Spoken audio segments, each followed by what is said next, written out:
அண்ணாமலையாரை போற்றி. ஓம் குரு வாழ்க. வணக்கம். அனைத்து ஆன்மீக அன்பர்கள் அனைவருக்கும் இந்த சிவடியின் ஏகே குரு சிவராஜனின் அன்பு கலந்த வணக்கங்கள். பொதுவாகவே வாழ்க்கையில் நம்ம எல்லாருக்கும் மாற்றங்கள், அதாவது நம்ம வாழ்க்கையில் ஒரு தொழில் தொடங்குறதா இருந்தாலும் சரி, ஒரு முன்னேற்றத்துக்கு ஒரு ஸ்டெப் எடுத்து வைக்கிறதா இருந்தாலும் சரி, இல்லை ஒரு சுப முகூர்த்தம், திருமணம் சார்ந்த விஷயங்கள், அதே போல் ஒரு குழந்தை பாக்கியம் இல்லைங்க சாமின்னு சொல்கிறவங்க, அதே போல் புதுசாக வீடு கட்ட முடியுமா, ரொம்ப நாளாக ட்ரை பண்ணிகிட்டு இருக்கேன் முடியலைங்கிறவங்களுக்கும் சரி, இந்த மாதிரி பல பிரச்சனைகள் அன்றாட மனிதர்கள் சந்திக்கிறாங்க.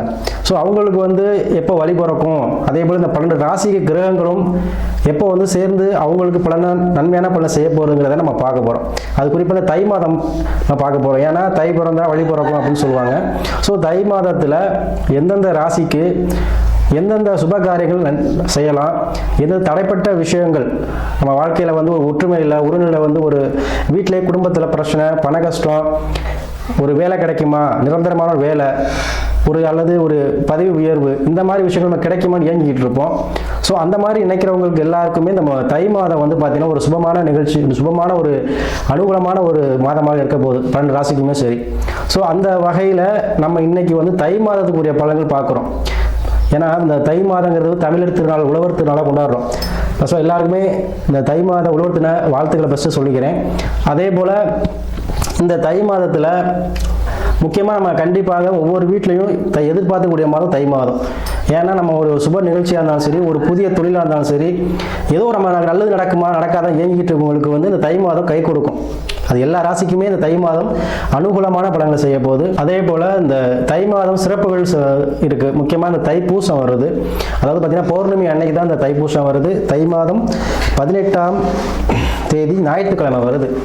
ஸோ அனைத்து ராசினருமே சரி இந்த தைப்பூசத்துக்கு ஒரு தடவையாச்சும் இந்த முருகப்பெருமான், சிலவங்க பழனிக்கு தான் போகணும், திருப்பரங்குன்றம் போகணும், திருச்செந்தூர் போகணும் அப்படின்னு நினைப்பீங்க. அதெல்லாம் இல்லை. உங்களுக்கு அருகில் இருக்க எந்த ஒரு முருகன் கோயிலாக இருந்தாலும் சரி போயிட்டு நீங்கள் வழிபாடு செய்வது நல்லது. ஏன்னா தைப்பூசத்துக்கு அவருடைய அருள் பரிபூர்ணமாக கிடைக்கும்.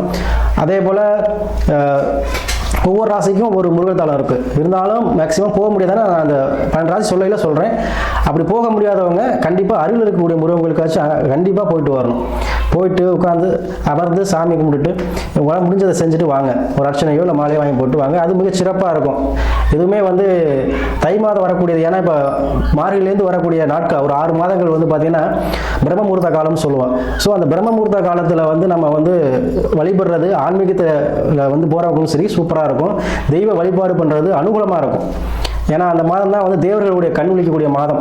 ஸோ அவங்களுடைய அருளாசி உங்களுக்கு எல்லாருக்கும் கிடைக்கும். அதுவும் கலியுக கடவுள் முருகப்பெருமானுடைய ஆசி கிடைக்கணும்னா கண்டிப்பாக தைப்பூசத்துக்கு போங்க. அதே போல் இந்த மாதத்தில் சுப முகூர்த்த தினங்கள் நிறையா இருக்குது. பார்த்தீங்கன்னா தை மாதம் 14ஆம் தேதி ஒரு முகூர்த்தம், தை 23 ஒரு முகூர்த்தம், தை மாதம் 25 ஒரு முகூர்த்தம் இருக்குது. சரிங்களா? இதெல்லாம் சுப முகூர்த்த தினங்கள். இந்த நாட்களை பயன்படுத்தி உங்களுடைய எந்த ஒரு சுப காரியங்களும் செய்யுங்க, சிறப்பாக இருக்கும். அதே போல் இந்த தை மாதத்தை பொறுத்த வரைக்கும் எல்லாருக்குமே ஒரு மகிழ்ச்சி, எப்படி பொங்கல் பொங்குதோ அது மாதிரி எல்லா குடும்பத்திலையும் மகிழ்ச்சி நிறைந்த ஒரு மாதமாக கண்டிப்பாக எல்லாருக்கும் அமைக்கும். நம்ம ஒவ்வொரு ராசிக்கு உள்ள பலனை நம்ம வரிசையாக ஒன்றா பார்ப்போம். இந்த வகையில் நம்ம இப்போ கும்ப ராசிக்கு பார்த்தீங்கன்னா நம்ம தை மாத பலன் பார்க்க போகிறோம். ஸோ கும்பராசிக்கு பார்த்தீங்கன்னா ராசி அதிபதி சனி பகவான் வர்றார். கும்பம்னு எடுத்துக்கிட்டாவே எப்போவுமே ஒரு சிறப்பான ஒரு ராசி, மரியாதைக்குரிய ராசி. கும்பத்தில் ராசியாக இருந்தாலும் சரி, கும்ப லக்கணமாக இருந்தாலும் சரி, அவங்களுக்கு இந்த ஒரு கௌரவம் கிடைக்கக்கூடிய ராசி. ஏன்னா கும்பங்கிறது பார்த்தீங்கன்னா கலசம் சொல்லுவோம், கும்ப மரியாதைன்னு சொல்லுவோம்.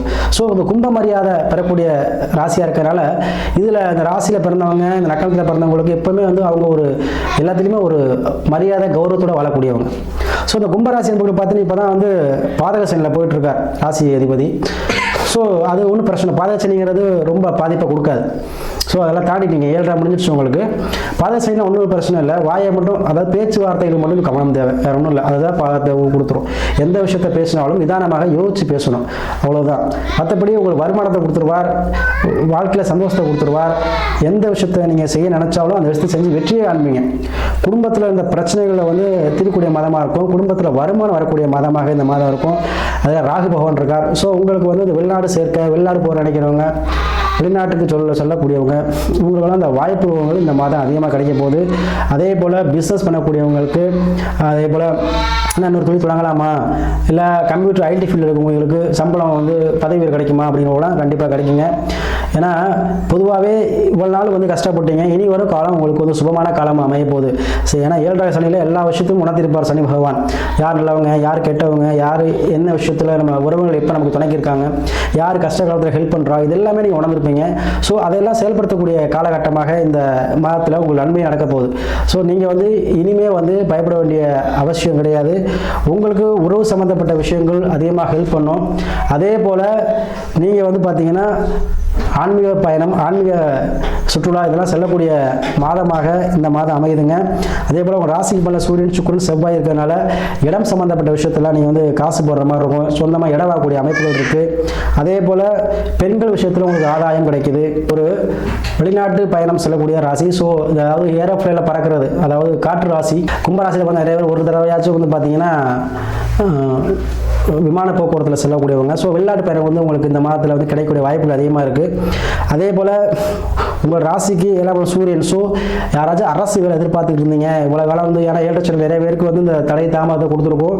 ஆனால் இந்த மாதத்துல இருந்து அரசு வேலை சம்மந்தப்பட்ட விஷயங்கள், அரசு சம்மந்தப்பட்ட ஒரு லோனாக இருந்தாலும் சரி, அரசு சம்மந்தப்பட்ட வீடாக இருந்தாலும் சரி, அரசு சலுகைகள் எதிர்பார்க்கக்கூடியவங்களுக்கு இந்த மாதம் கிடைக்கும். ஏதோ ஒரு வகையில் யார் மூலமாக உதவிகள் கிடைக்கும் உனக்கு. அது மூலம் அரசு சம்மந்தப்பட்ட விஷயங்கள் சாதகமாக கிடைக்கும்.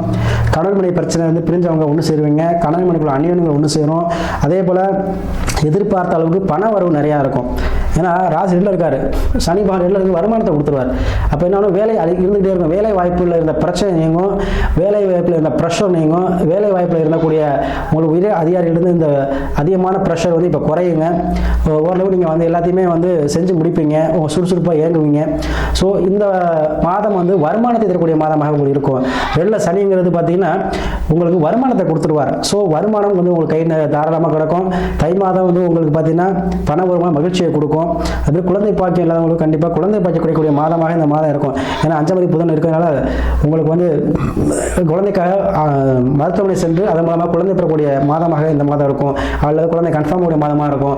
கண்டிப்பாக இந்த மாதத்தில் திருமணம் சார்ந்த விஷயத்தில் பிரச்சனை உள்ளவங்களுக்கு திருமணம் கண்டிப்பாக நடந்துடும். சரிங்களா? ஏன்னா ராகு கேது உங்களுக்கு வந்து பார்த்தீங்கன்னா 7ல் கேது ராசிலே ராகு இருக்கனால கண்டிப்பாக போகக்காரர் திருமணம் சார்ந்த விஷயத்தில் போகம் அதிகம் கொடுக்கக்கூடிய ராகு. ஸோ திருமணம் சார்ந்த விஷயத்தில் யாருக்கு தடதாமல் இருந்தால் கூட இந்த மாதம் விறுவிறுன்னு கல்யாணம் சீக்கிரமே முடியக்கூடிய அமைப்பை தருதுங்க.